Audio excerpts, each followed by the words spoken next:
자, 23페이지 부동산 공급 하기 전에 방금 우리가 수요 그랬던 거 좀 잠깐 해볼게요. 수요. 부동산 수요할 때.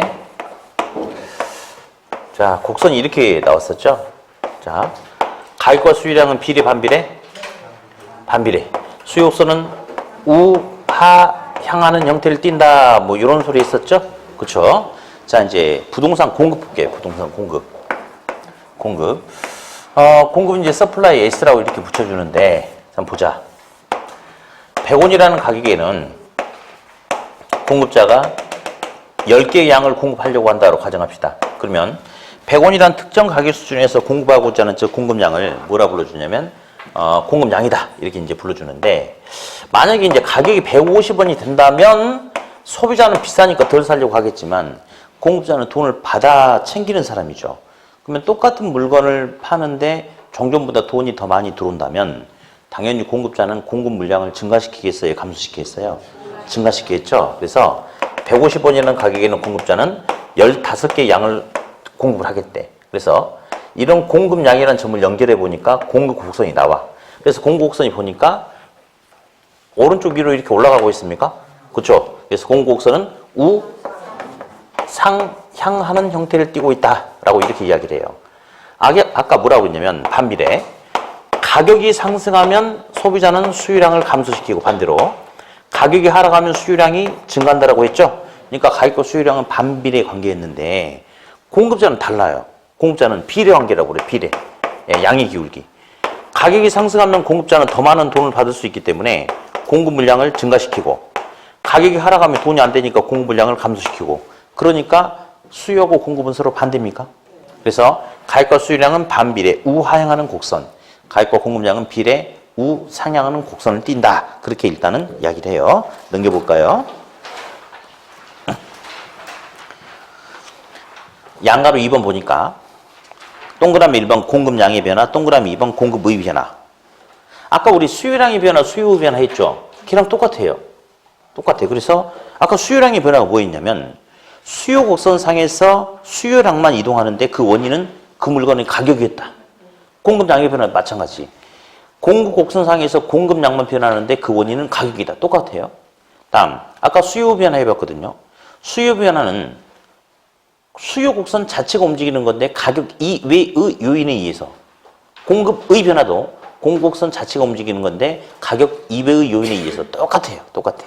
근데 거의 대부분 시험은 수요량의 변화, 수요 변화 쪽에 치중을 합니다. 공급량의 변화도 나오긴 나옵니다만은 수요 쪽이 더 중요해요. 그러니까 틀은 완벽하게 똑같아요. 다음, 2번 토지의 공곡선. 이건 대단히 중요하죠. 우리 이제 저번 주에 했던 거 다시 한번 또 해볼까요? 저번 주에 A 지역의 토지의 총량은 100만 제곱미터다. 이렇게. 근데 이 100만 제곱미터 중에 택지란 용도도 있고 농지란 용도도 있고 임야라는 용도도 이렇게 있는데, 택지양이 30만 제곱미터, 농지양 30만 제곱미터, 임야 40 해서 100만 제곱미터 맞죠? 근데 A 지역의 토지 수요가 증가함에 따라서 아파트 지을 토지가 부족해서 농지에서 5만, 임야에서 5만 해가지고 택지를 40만으로 증가시킬 수 있어요, 없어요? 있죠? 대신에 농지가 25만원 줄어들고 임야도 35로 줄어들고 25, 35, 40 하니까 여전히 A 지역의 토지 총량은 100만 제곱미터. 이게 저번 주에 해드렸던 거죠? 똑같죠? 그러면 첫 번째, A 지역의 물리적 공급곡선을 보니까 토지 양이 100만 제곱미터죠? 제곱미터당 가격이 100원 하더라도 A 지역의 토지 양은 100만 제곱미터. 제곱미터당 가격이 150원으로 비싸진다 하더라도 토지의 양은 100만 제곱미터.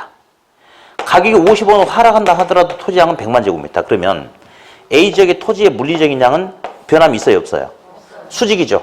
절대 그 양이 변하지 않는다라고 했어요. 자, 수직. 근데 경제적 공급이란 말이 있었잖아요. 경제적 공급. 경제적 공급은 자, A 지역 내에서 다른 용도 토지를 택지로 전용해서 택지 공급량을 증가시킬 수는 있나요? 그렇죠? 이건 부증성 예외가 아니라고 그랬던 거 기억나시죠? 그러면 아무튼 경제적 공급은 자, 택지 하나를 보자. 택지 택지가 최초에 30만 제곱미터인데 제곱미터당 가격이 100원이었다. 그때 30만이다. 근데 제곱미터당 가격이 150원으로 비싸지면 다른 용도 토지를 택지로 전용해서 택지량을 더 증가시킬 수 있었지요. 그래서 보니 택지의 경제적 공급은 수직이 아니고 가능하죠. 택지 가격이 상승하면 다른 용도를 택지로 전용해서 공급할 수 있으니까. 그래서 경제 공급선은 우상향의 우하향이에요. 우상향하는 이런 모습을 띈다. 저번주에 했었죠? 요 내용 이제 대단히 중요하고요. 좀 이따가 이제 우리 단기 장기가 다시 나와요. 단기 장기. 단기 장기가 다시 나오는데, 자, 이제 잠깐 볼까요? 택지의 경제적 공급은 가능해요. 근데 농지나 임야를 다른 용도로 바꿔서 택지로 전용하는 데도 시간이 걸리거든요. 그러면 단기 공급은 이게 단기. 좀 이따 역시 중국에서 또 나오는데, 단기란 것은 무슨 개념이냐면 두 점을 연결했을 때 가격이 많이 오른다 하더라도 양을 조금밖에 증가시킬 수 없대. 시장에서 필요로 하는 양을 충분하게 많이 제공해 줄 수 있으면 공급이 탄력적, 시장에서 필요로 하는 양을 충분하게 많이 제공해 줄 수 없으면 공급이 비탄력적이라고 하거든요. 그러면 지금 단기 공급선은 가격이 많이 올라도 공급량이 조금밖에 증가시킬 수 없는 거죠. 근데 장기 공급은 어디 이렇게 한번 해볼까요? 이게 장기다, 상대적으로. 얘는 가격이 조금만 올라도 충분하게 많은 양을 증가시킬 수 있대요. 누가 더 탄력적이래요? 장기가 더 탄력적이죠. 그래서 경제적 공급은 가능하지만 단기 공급은 비탄력적이고 장기 공급은 탄력적이다. 좀 이따 3교시 때 다시 이름이 나옵니다. 네, 됐고요. 일단 다시 한번 토지의 물리적 공급곡선은 수직이죠. 근데 경제적 공급은 가능해요. 그래서 우상향이에요. 자, 우리 기출지문 분석 3번, 8번, 9번 해볼 거예요. 3번. 토지는 용도의 다양성으로 인해서 우하향하는 공곡선을 가진다. 맞죠? 틀렸죠? 그러니까 이런 데서 오답을 준단 말이에요. 우하향이 아니고 우상향. 우상향이죠? 틀렸어요. 어디 8번 해볼까요? 주택 가격이 상승하면 주거용지 공급이 감소한다. 잠깐만. 여기 볼래요? 여기 잠깐. A지역은 토지양이 최초에 30만 제곱미터였는데 A지역의 주택 수요가 증가함에 따라서 주택 가격이 막 상승해. 그러면 주택 용지가 부족해지니까 가격이 계속 오를 거 아니에요. 그러니까 그러면 다른 용도 토지를 주택 주거용지로 전환시키려고 하겠죠. 그럼 주거용지 공급이 감소하겠습니까? 늘어날 수 있겠죠. 예, 그러니까 8번이 틀렸죠. 네. 다음 9번. 우리 다다음 주 수업 때 한번 또 나와요. 근데 규모의 경제란 말을 잠깐 한번 여기서 필요한 용어대로만 쓸게요. 지금 공급은 생산이죠. 생산에 있어서 규모의 경제란 것은 생산량의 규모가 커질수록 경제적 이익이 발생한다 이 말인데 무슨 말이냐면, 자, 실제 자기 전남 유수에 보면 금오도란 섬이 있어요. 혹시 들어보신 분 계신지 모르겠다. 거기가 우리나라에서 몇 번째로 큰 섬이라던데 섬이 되게 크긴 크더라고요. 근데 이제 거기 가보니까 친구가 이제 예비운동대장을 하는 친구가 있는데 집을 이렇게 새로 이번에 지었어요. 근데 이제 건축하려고 했더니 건축 단가가 너무 비싼 거예요. 그래서 야 잠깐만 하고 내가 아는 사람들한테 물어봤어요. 그랬더니 섬이란 이야기는 안 했지.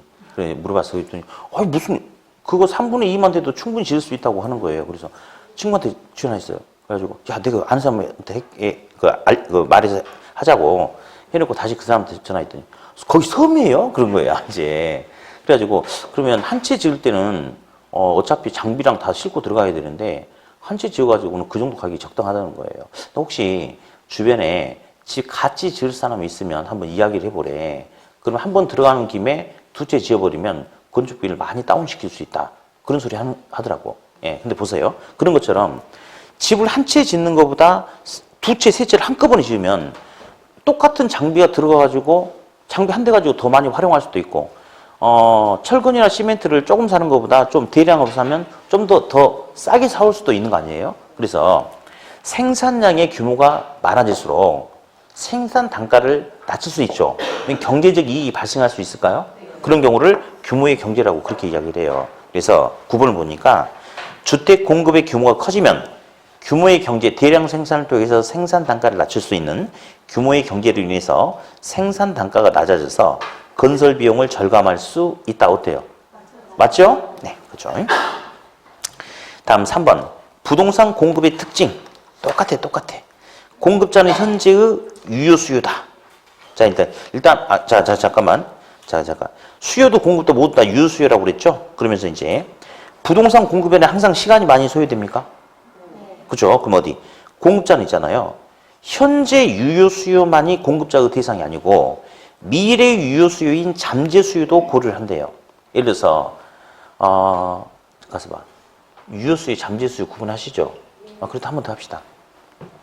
유효 수요란 제가 아파트를 팔려고 그래요. 근데 3억이에요. 유효 수요란 것은 현재 시점에서 내 돈이든 빌려올 수 있는 돈이든 3억 원의 돈을 만들어낼 수 있으면 유효 수요라고 그래. 그러니까 현재 구매력을 갖춘 수요가 유효 수요고 잠재 수요는 현재는 유효 수요는 아니지만 어느 정도 시간이 지나면 열심히 돈을 모아서 3억 원을 만들어낼 수 있는 미래의 유효 수요를 잠재 수요라고 이야기합니다. 예, 어디? 아파트 분양가 3억인데 아파트 공사 기간이 총 2년 반이래요. 그러면 이쪽에 있는 사람은 자기 돈이든 빌려올 수 있는 돈이든 3억을 가지고 있는 사람이고 이쪽에 있는 사람은 지금 한 2억 정도밖에 없대. 그러면 이쪽 사람들은 공급자의 대상이 돼. 근데 이쪽 사람들의 일부도 지금은 돈이 좀 부족하지만 내가 아파트 착공해서 완공이 될 무렵인 2년 반 이후에는 일부 사람들이 유효 수요로 전환될 수도 있을까요? 그렇죠. 그래서 공급에는 시간이 걸리기 때문에 공급자는 지금 당장 현재의 유효 수요만을 대상으로 한 건 아니고 미래의 유효 수요인 현재의 잠재 수요도 공급자의 대상으로 삼는다, 안 삼는다? 삼는다. 한마디로 공급에는 시간이 많이 소요된다 이 말이겠죠. 네. 다음.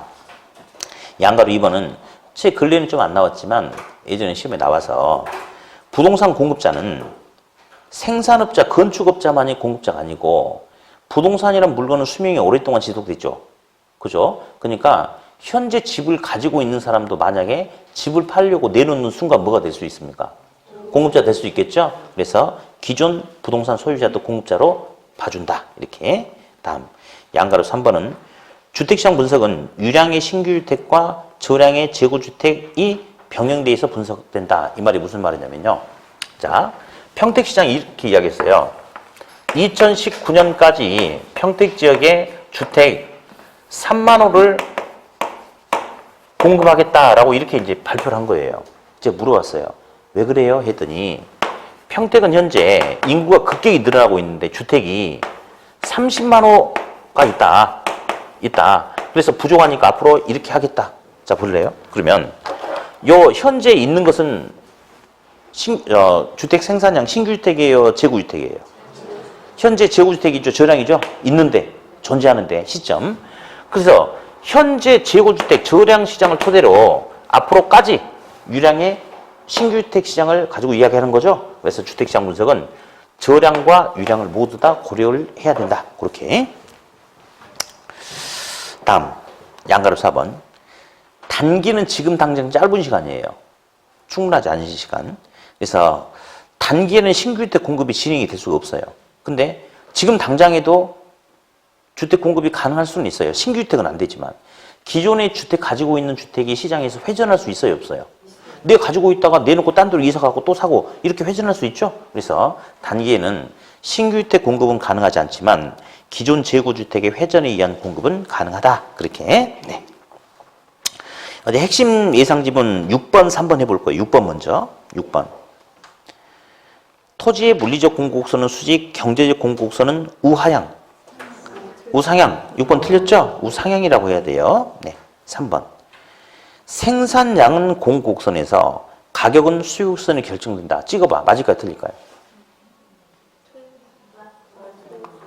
이 양반들이 저 맨 밑에 오답 해설에 3번이 없으면 맞는 거지 뭘 틀린다고 그래. 맞는 소리예요. 통상 이제 경제학에서 쓰는 소리인데요. 이런 표현들 알고 가야 됩니다. 소비자가 수요곡선이 뭐냐면요. 소비자의 소비 행태를 보여주는 곡선이거든요. 소비자의 의지를 보여주는 곡선이야. 공급곡선은 공급자의 공급 행태를 보여주는 곡선이에요. 그러면 시장에서 소비자가 사든 말든 공급자가 만들어 놓으면 그게 생산량이거든요. 그러니까 생산량은 공급곡선에서 결정된다. 그렇게 이야기를 해요. 다음. 가격은요.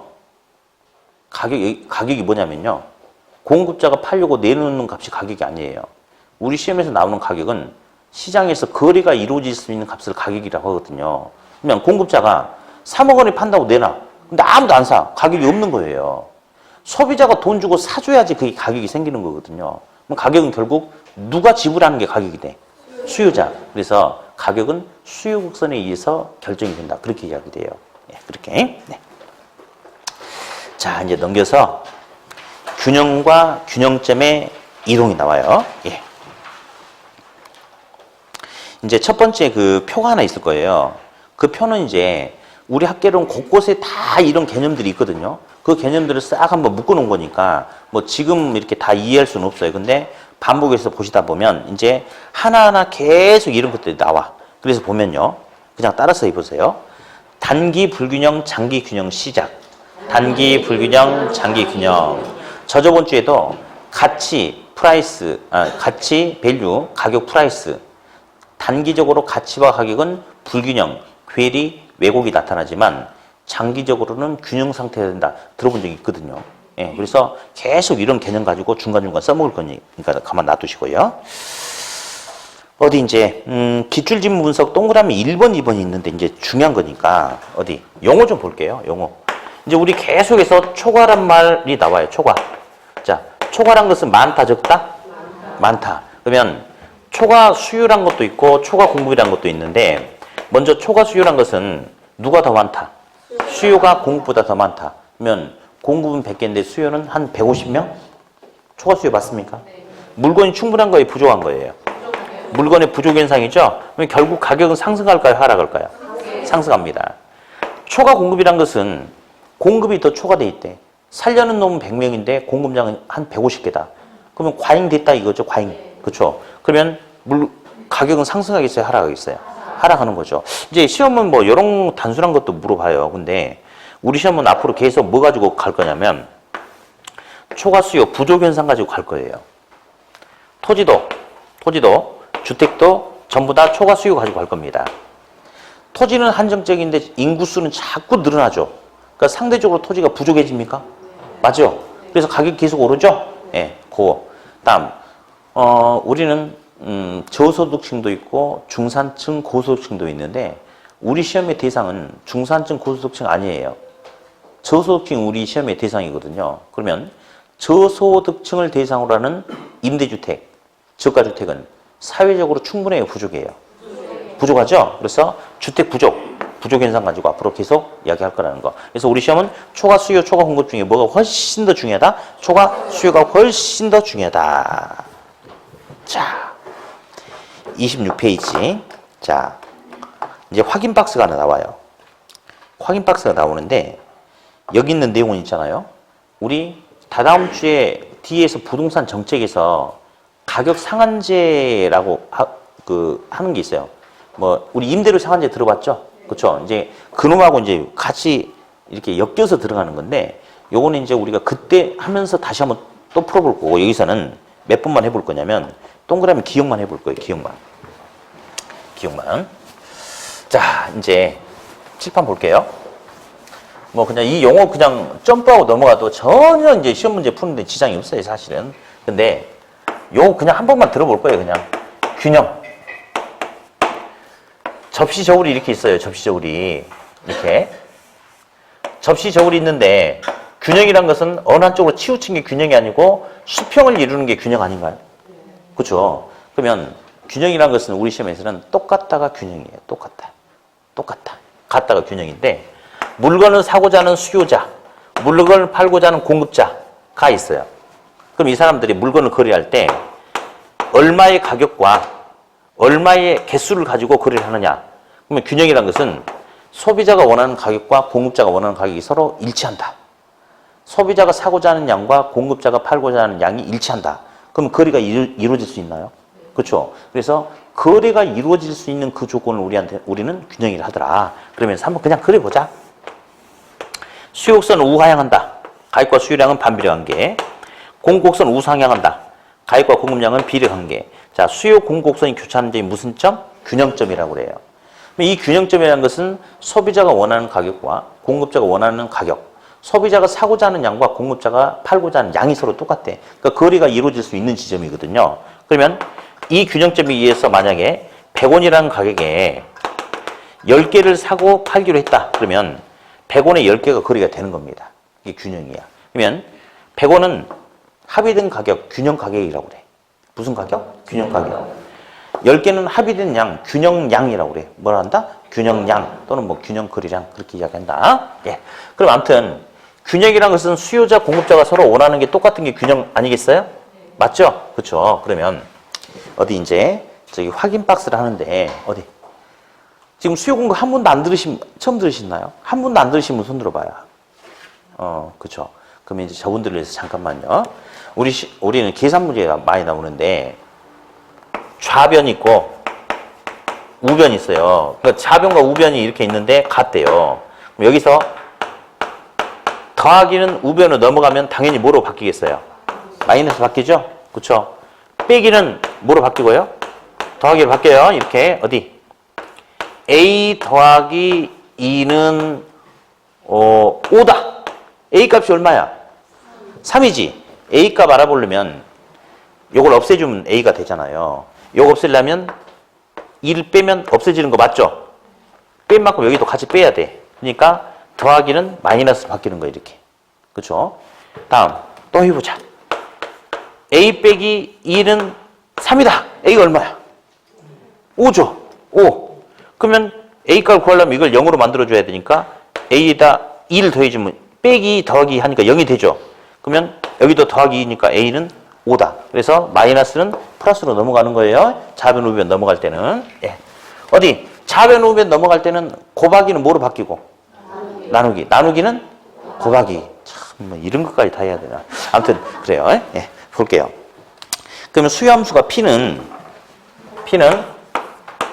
1200 마이너스 2 Q D 이렇게 나왔어요. 공구함수 P는 300 플러스 QS 이렇게 나왔죠? 300 플러스 QS다. 근데 이제 우리 동그라미 1번만 풀 거예요, 오늘은. 기억만. 문제에서 물어보는 것은 이런 상황에서 균형 가격과 균형 거래량은 어떻느냐, 그거 지금 물어보고 있어요. 균형 가격과 균형 거래량은 어떻느냐, 이렇게. 그럼 균형이라고 했으니까 이게 D가 수요고 Q가 양이니까 이게 수요량 아니겠어요? 그러면 첫 번째 시계는 수요량이라는 게 들어가 있기 때문에 이 가격은 소비자가 사고자 하는 가격을 말해요. 수요자 가격. 두 번째 S가 공급이죠. Q가 양이니까 이거 공급량 아니겠어요? 공급량. 그죠? 그러면 두 번째 식은 공급량이 들어갔다는 것은 공급자의 행동을 보여주기 위한 식이에요. 그래서 뭐 공급 함수. 그래서 이 가격은 공급자 가격이야.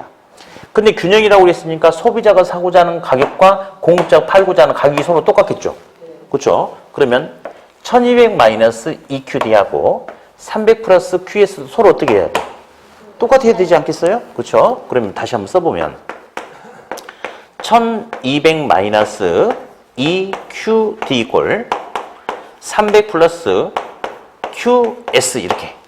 자, 그럼 여기서 균형을 물어봤기 때문에 수요량과 공급량이 똑같아요. 그러니까 굳이 QD, QS 구분하지 않고 그냥 Q라고 이렇게 해도 됩니다.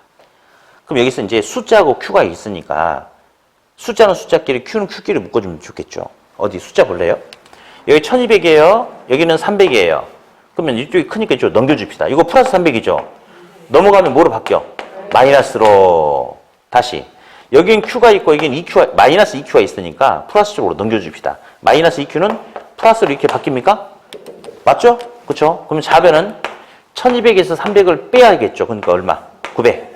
우변은 Q가 하나가 있었는데 마이너스 2Q가 플러스로 바뀌면서 Q가 두 개가 더 들었잖아요. 몇 개? 3Q. 그러면 균형 거래량 Q는 몇 개? 300개. 예.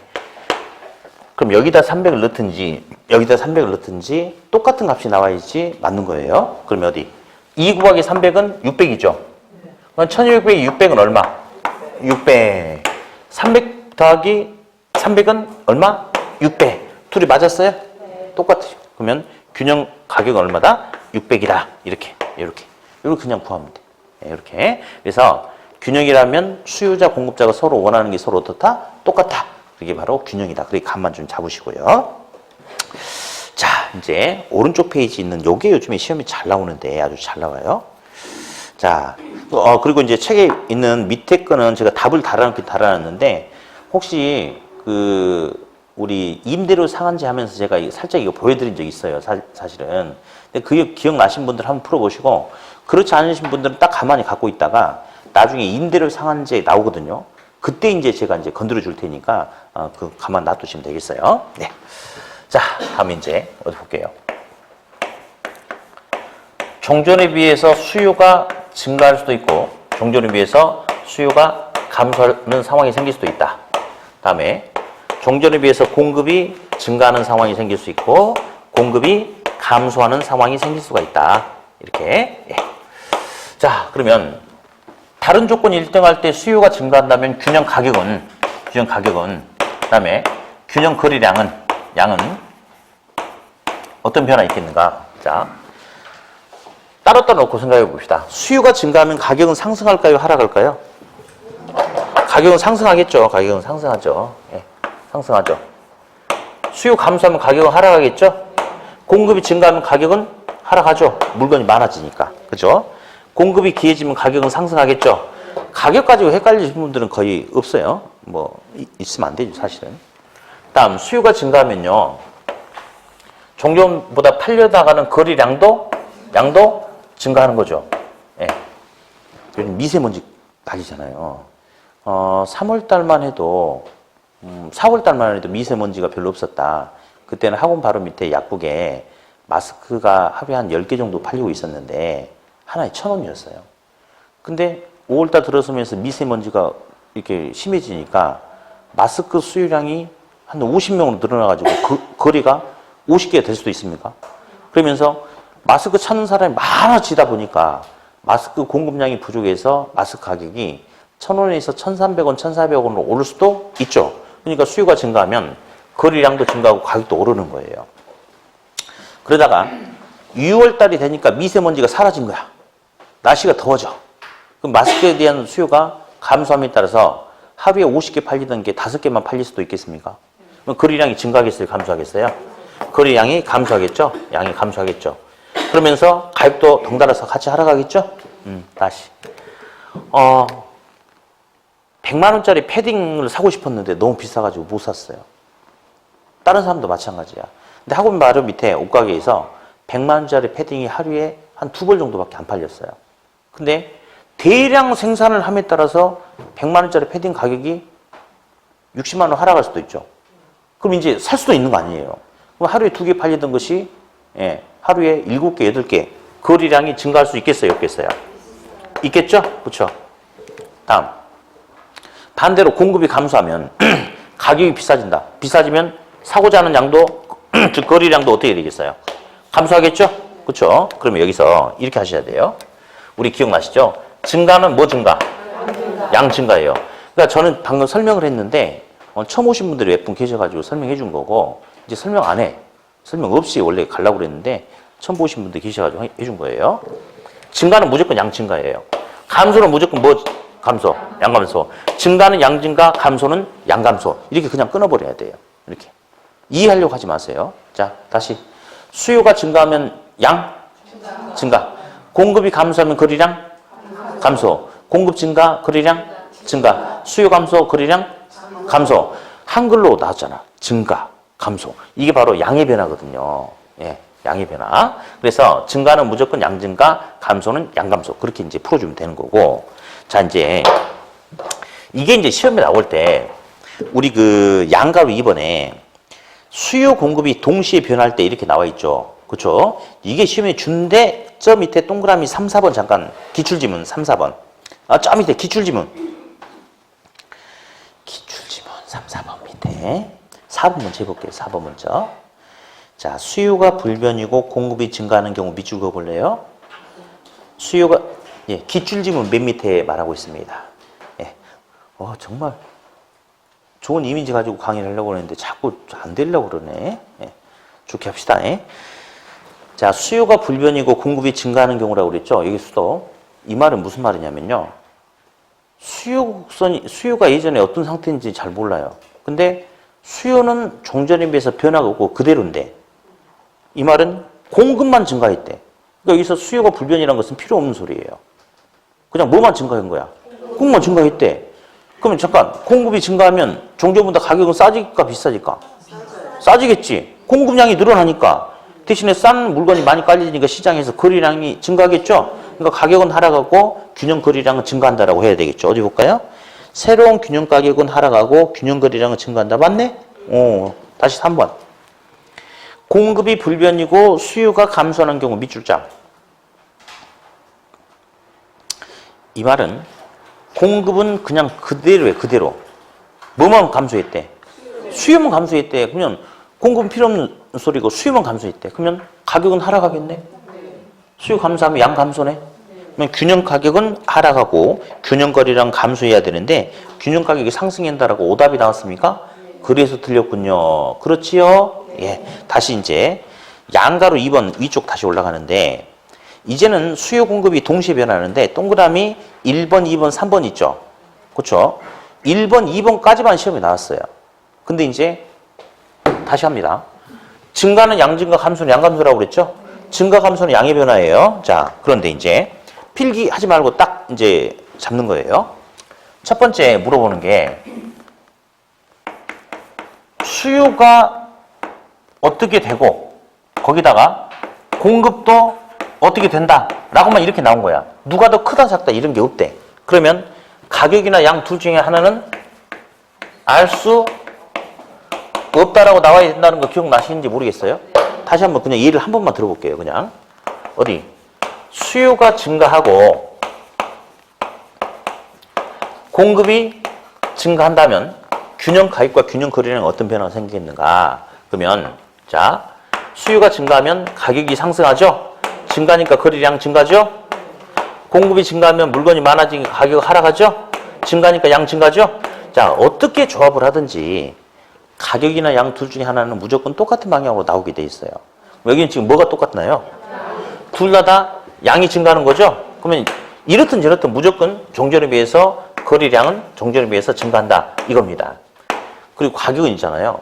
한쪽은 가격이 상승하는 요인인데 한쪽은 가격이 하락하는 요인이에요. 근데 누가 얼마만큼 더 가격이 오르는지 더 내리는지 표현이 안 돼 있어요. 그러니까 양은 확실하게 종전보다 둘 다 증가하니까 증가하는 거 맞지만 가격의 변화는 뭐라고 단정할 수 있어요, 없어요? 알 수 없다. 이게 답이라고 그랬죠? 그렇죠? 근데 이제 우리가 그랬어요. 이번 순환 때부터는 이렇게 풀지 말고 이렇게 해도 괜찮다. 지울게요. 지워 해볼게요. 수요 공급 사이에서 누가 더 크다 작다 이런 게 없잖아요. 그러면 하나는 무조건 가격이나 거래량 중에 하나는 알 수가 없거든요. 그럼 끝에 보자고. 증가 나왔죠? 이건 양의 변화거든요. 둘 다 양 증가네. 양은 확실하게 증가하죠. 나머지는 판단할 필요도 없이 그냥 가격은 알 수 없다. 이게 답이 되는 거예요. 왜? 둘 중에 하나는 알고 하나는 모르는 거니까. 이렇게 그냥 찍어도 되거든요. 다음 또 하나. 다시. 이번에는 수요가 감소하고 공급이 증가한다라고 해보자. 이것도 그냥 한번 찍어보자. 집에서 연습해보세요. 하나는 양 감소, 하나는 양 증가니까 양의 변화를 알 수 있다, 없다? 없다. 양의 변화를 알 수 없다. 가격만 찾으면 돼. 수요가 감소하면 가격 하락하죠? 공급이 감소해도 가격 하락하죠? 그럼 답은 그냥 가격은 하락하고 균형 거래량은 알 수 없다. 그렇게 그냥 찍어주면 돼. 이 법칙을 알면. 막 굳이 이것저것 하지 말고. 한번 더 해봅시다, 그러면. 할 수 있겠어요? 그래. 공급이 감소하고 수요가 감소하면 자, 답은 뭘 것 같아요? 양감소. 가격. 오케이, 맞아요. 둘 중에 하나 알 수가 없어야 돼. 근데 둘 다 양감소죠? 그러니까 양감소하고 가격은 알 수 없다. 그게 정답이죠. 다시. 이렇게 하면.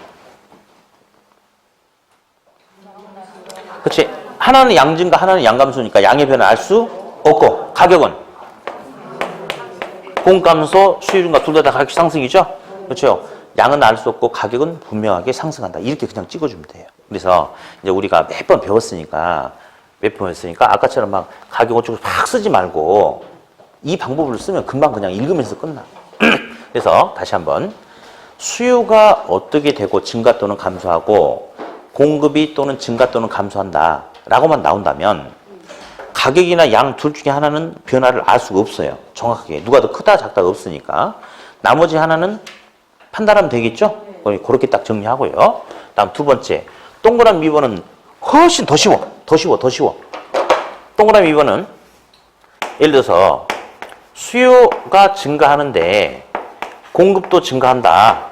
근데 수요 증가 영향이 공급 증가 영향보다 더 크다. 라고 하면 큰 쪽으로 가라고 그랬죠. 우리 한 번만 더 해볼 거예요. 그러면 여기 이제 1번 문제야. 여기 2번 문제야. 2번 문제는 수요가 증가하고 공급이 여기는 아까 뭐 했죠 지금? 증가하죠. 공급이 감소하는데 수요 증가 영향이 더 크다. 분명히 문제는 다르죠. 답은 똑같아요. 그냥 한번 해봅시다. 둘 다 양 증가죠. 자, 그러면 종전보다 양은 확실하게 증가하는 거 맞아요. 근데 이제는 알 수 없다가 아니야. 알 수 없다. 이게 더 크죠. 그러면 수요가 증가하면 가격이 상승하고 공급이 증가하면 가격이 하락하는데 공급 증가보다 수요 증가의 영향이 더 크다고 그랬죠. 그러면 가격은 종전보다 어떻게 돼? 상승한다라고 이렇게 하는 거예요. 이것도 해볼게요. 어디? 자, 수요가 증가하면 가격이 상승하죠. 양 증가죠. 공급 감소, 가격 상승하죠. 양 감소죠. 둘 다 가격은 확실하게 상승하는 거죠. 근데 한쪽은 양이 줄고 한쪽은 늘어나는 건데 알 수 없다가 아니고 공급 감소에 의해서 줄어드는 양보다 수요 증가에 의해서 증가하는 양이 더 커. 그러면 양은 종전보다 증가하는 거죠. 둘이 답이 똑같아요? 똑같죠? 근데 이렇게 풀지 말라고 그랬어.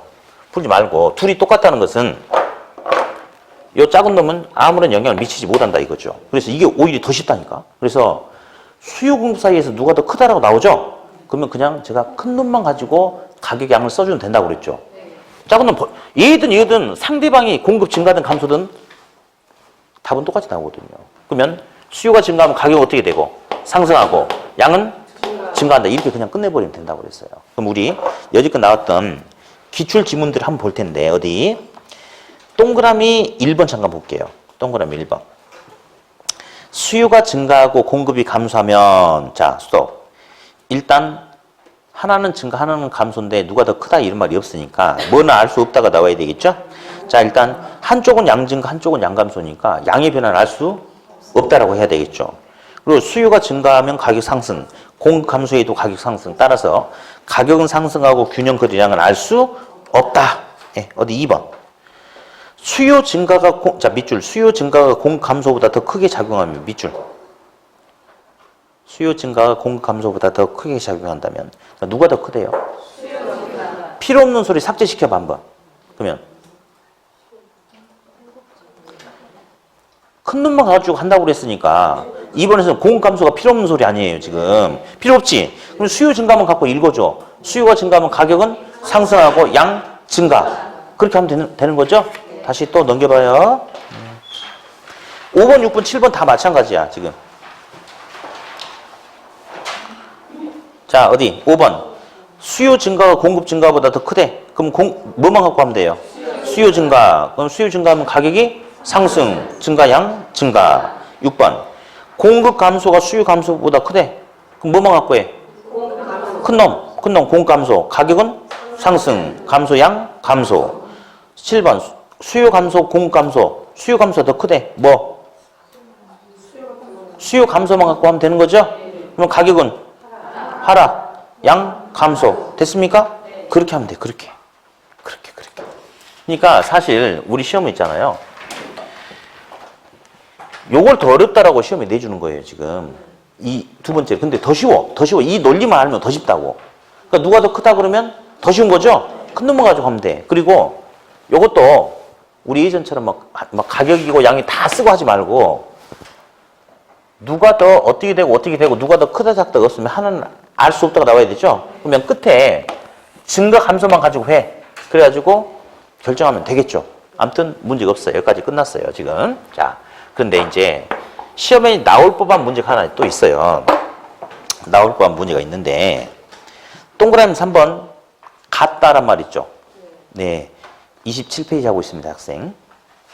27페이지. 원시라는 게 무슨 말인지 모르구나. 중간에 동그라미 3번 같다란 말 있죠? 이거는 근데 이것도 찍으면 돼요. 찍으면 금방 답 걸리거든요. 해볼게요. 어디? 수요가 거기 있는데 해볼까요? 수요가 증가하고 공급이 증가하는데 둘의 영향이 똑같대요. 자, 잠깐만. 어차피 우리는 시험에서 물어보는 게 종전에 비해서 가격과 균형 거래량은 어떤 변화가 있겠는가? 가격과 양을 물어보는 거거든요. 근데 이퀄이라는 것은 종전에 비해서 차이가 없다. 알 수 없다가 아니야. 차이가 없다는 것은 종전의 상태하고 똑같다. 불변이다. 변화가 없다. 이 말이거든요. 그러면 이퀄이 나오면 어차피 우리가 물어보는 것은 가격과 양이거든. 그럼 가격과 양 둘 중에 하나는 종전하고 똑같다. 이 말이에요.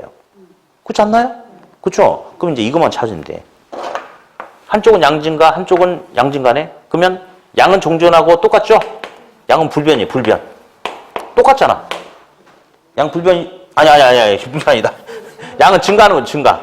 증가죠? 나머지 가격은 불변이다. 라고 이렇게 하면 돼. 이렇게. 볼래요? 그냥 해볼게. 쓰지 마요. 수요가 증가하면 가격 상승해요. 양 증가하는 거죠? 공급이 증가하면 가격 하락합니다. 양 증가죠? 둘 다 양은 확실하게 증가하는 거 맞죠? 가격은 이제 알 수 없다가 아니에요. 수요가 증가하면 가격이 상승해요. 공급이 증가하면 가격이 하락하는데 그 영향이 똑같아. 그러면 수요가 증가해서 100원이 오르면 공급이 증가해서 똑같이 100원이 내린다. 그러면 원래 가격이 400원이었거든? 그럼 수요가 증가하면 500원으로 비싸졌어. 근데 공급이 증가하니까 100원이 다시 내렸어. 400원이다. 그러면 가격은 종전 가격과 동일하고 불변이다. 라고 하는 거예요. 그러니까 가격은 불변이고 양은 증가한다. 이렇게 하면 돼. 다시 해볼까 이제? 그러면 어디 두 번째 거. 이렇게 보자 그러면. 수요가 감소하고 공급이 증가한다. 이퀄이죠? 둘 중에 하나는 불변이에요. 똑같아요. 근데 한쪽은 양 감소, 한쪽은 양 증가죠? 그럼 양은 어떻게 될지 아니야. 양은 있잖아요. 늘어나는 만큼 줄은 거예요. 그러니까 양은 종전에 비해서 불변이다 이겁니다. 불변. 예. 가격은 한 번만 찾으면 되지. 수요가 감소하면 가격은 어떻게 돼요? 하락하죠. 공급이 증가해도 가격은 하락하고요. 그러니까 가격은 하락하고 양은 불변이다 이런 겁니다. 그래서 요거를 이제 기본서에 있는 대로 원리 원칙대로 풀면 안 되고요. 이런 스킬을 써먹어야 돼. 스킬을. 그러면 그냥 금방금방 끝날 수 있어요. 다시 한번 정리합시다. 수요가 증가 또는 감소하고 공급이 증가 또는 감소한다 라고만 끝나는 거야. 누가 더 크다, 같다, 작다가 없어. 그러면 가격이나 양 둘 중에 하나는 알 수 없다가 나와야 되고, 다음 수요 공급 사이에서 누가 더 크다 그러면 더 좋아, 더 좋아. 큰 놈만 갖고 그냥 써주면 돼. 큰 놈만 가지고. 다음 아직 안 나왔지만 나올 수 있어요. 이제 나올 수 있어요. 둘이 똑같대. 똑같다는 것은 종전에 비해서 변화가 없대. 불변이래. 고정이래. 그러면 둘 중에 하나는 가격이나 양 둘 중에 하나는 고정이야. 그래 놓고 비교해서 찾으면 돼요. 한 번 더 해볼까요? 그러면 수요 감소하고 공 감소의 영향이 서로 똑같대. 자, 그러면 끝에 거 먼저 해봐. 둘 다 양 감소네? 그럼 가격은 불변이다. 그냥 똑같다. 이꼴이니까. 그래서 이런 방법을 딱 써가지고 문제 유형을 잡으면 훨씬 더 짧은 시간 내에 헷갈리지 않고 끄집어낼 수 있어요. 근데 보면요. 혹시 이제 작년에 공부하신 분들 같은 경우는 근데 사실은 이렇게 우리는 많이 알든 조금 알든 주어진 시간 내에 답을 찍으면 되는 거예요, 그냥. 그래서 60점 이상 맞으면 성공한 거거든요. 무조건 합격만 하면 되는 거니까. 근데 혹시 이제 작년에 공부하신 분들 같은 경우는 이런 내용을 할 때 자꾸 그려서 이렇게 가는 학생들이 많은데요. 절대 안 돼요. 왜냐? 우리 저번에 기출문제 특강 해봤죠. 1번부터 5번까지 몽땅 보니까 1번부터 5번까지 몽땅 이런 문제야. 사실 예전에는 이게 그냥 한 문제예요. 한 문제. 수요가 증가하고 공급이 증가하는데 수요 증가의 영향이 공급 증가의 영향이 보다 더 클 때 다음 중 옳은 것은 1번 균형 가격은 하락한다. 2번 균형 가격은 상승한다. 3번 균형 거래량 이렇게 해가지고 이게 한 문제인데 지금 그렇지 않아요? 이런 지문들이 이게 한 문제가 아니고 지문에 하나씩 들어가 버려. 그러니까 그래서 공부하는 습관 가진 학생들은 그리지 말고 이런 요령에 맞춰가지고 하면 짧은 시간 내에 읽으면서 답을 찍어낼 수 있으니까 제발 이렇게 하셨으면 좋겠다가 아니고 꼭 그렇게 하셔야 돼요. 네, 다음. 오늘 요것 좀 하나 알려줄게요. 27페이지 다시. 자, 이것도 알고 있으면 나중에 유용하게 써먹을 수 있거든요. 네, 한번 칠판 볼게요.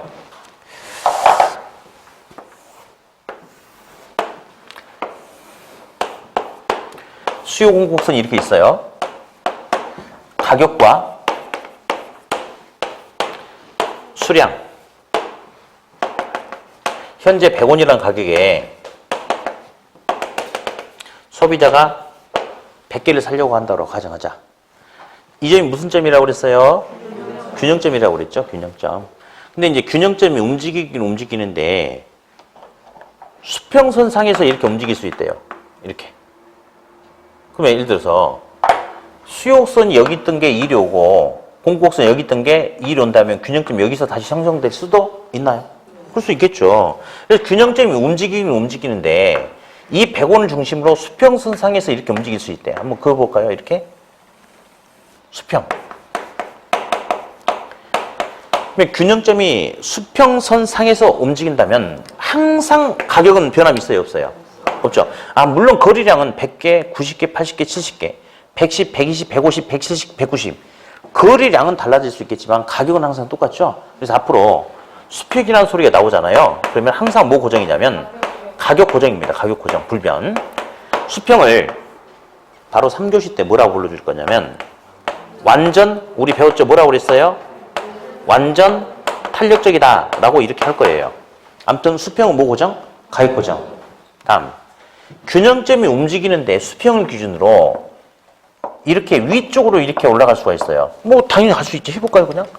뭐 수요선이 여기다가 1이 오고 공곡선이 여기다가 2로 온다면 이런 데서 균형점이 만들어질 수도 있겠지. 아무튼 균형점이 노란색을 기준으로 위로 올라간다는 것은 상으로 이동하는 거죠. 상. 그죠? 그럼 가격이 110원, 120원, 130원, 140원, 150원. 앞으로 상으로 간다는 것은 가격이 상승한다, 하락한다. 가격이 상승한다. 이렇게. 다음. 노란색을 기준으로 균형점이 이렇게 밑으로 내려올 수 있어요. 밑으로. 밑으로 내려온다는 것은 하예요. 하. 그래서 하라고 한다는 것은 균형점이 밑으로 내려간다. 즉 가격이 100원, 90원, 80원, 70원 하락한다. 앞으로 상하는 뭐가 움직이는 것이다? 가격. 상은 가격 상승. 상은 뭐라고요? 가격 상승. 하는 가격 하락. 이렇게. 다음. 균형점이 움직이는데 빨간색 수직선상에서 움직일 수 있어요. 여기다가 이리 갈 수도 이렇게 갈 수도 있어요. 이렇게. 이렇게. 이렇게. 그러면 수직선상에서 움직인다면 가격은 달라질 수도 있죠. 근데 양은 항상 변함이 있어요? 없어요? 그럼 수직은 항상 뭐 고정? 수직은 항상 양 고정이에요. 고정. 수직을 바로 3교시 때 뭐라고 할 거냐면 완전 탄력적 이라고 할 거예요. 완전 탄력적. 그래요. 웃자고 한 소리였어요. 그냥 웃자고 한 소리지. 완전 기분 나쁘세요? 안 나쁘죠? 네. 완전 비탄력적이다. 그래서 수직은 항상 뭐 고정? 양 고정. 근데 균형점이 수직을 기준으로 이런 식으로 오른쪽으로 이동할 수 있어. 우측으로. 우측으로. 우측으로 간다는 건 말이죠. 우측으로 간다는 것은 균형 거래량이 110개, 120개, 150개, 200개, 210개. 종전보다 거래량이 어떻게 된다? 증가한다 이 말이에요. 균형점이 이 빨간색을 기준으로 좌측으로 이동할 수도 있어요. 좌측으로. 좌측으로 이동한다는 것은 균형 거래량이 100개, 90개, 80개, 70개, 60개. 균형 거래량이 점점 감소한다 이 말이에요. 그래서 좌우는 뭐가 움직이는 거냐면 좌우는 양이 움직이는 거예요. 좌는 양 감소, 우는 양 증가. 이렇게 하거든요. 시험에는 요놈이 절대적입니다. 절대적이에요. 절대적. 예. 자, 그러면 요놈 1순위, 2순위. 요건 좀 이따 나올 거고요. 요거 다음 중 수요곡선이 우측으로, 수요곡선이 좌측으로, 공고곡선이 우측, 공고곡선이 좌측으로 이동할 수 있는 요인을 찾으시오. 아까 1교시 때 해봤죠? 이 자리에서? 그렇죠? 증가는 우측, 좌측. 수요 등 공급이 증가는 우측이에요. 감소는 좌측이에요. 좌측. 예. 자, 이렇게 볼게요. 상하, 좌우, 수직, 수평. 시작. 상하, 좌우, 수직, 수평. 상하는 뭐가 움직이고? 가격. 상은 가격 상승. 하는 가격 하락. 좌우는 뭐가 움직인다? 양. 좌는 양 감소. 우는 양 증가. 수직은 뭐 고정? 양 고정. 수평은 가격 고정. 요 놈이 3교시 때 절대적으로 써먹을 놈이에요. 근데 이제 이걸 알아두면 나중에 문제 풀이할 때 좀 이렇게 꼬아서 낼 수 있는 문제들이 있어요. 어떻게 되느냐? 우리는 이름 좋아. 수요가 정전에 비해서 수요가 증가하면 가격과 균형 거래량은 어떤 변화가 나타나는 게 좋을까요? 그러면 당연히 가격은 상승하고 양 증가 이러면 될 텐데 그렇지 않고 수요 곡선이 우상향으로 이동하면 어떤 변화가 있겠는가 이런 것도 물어보기도 해요. 그러면 우는 증가입니까? 증가죠. 상은 가격 상승이죠.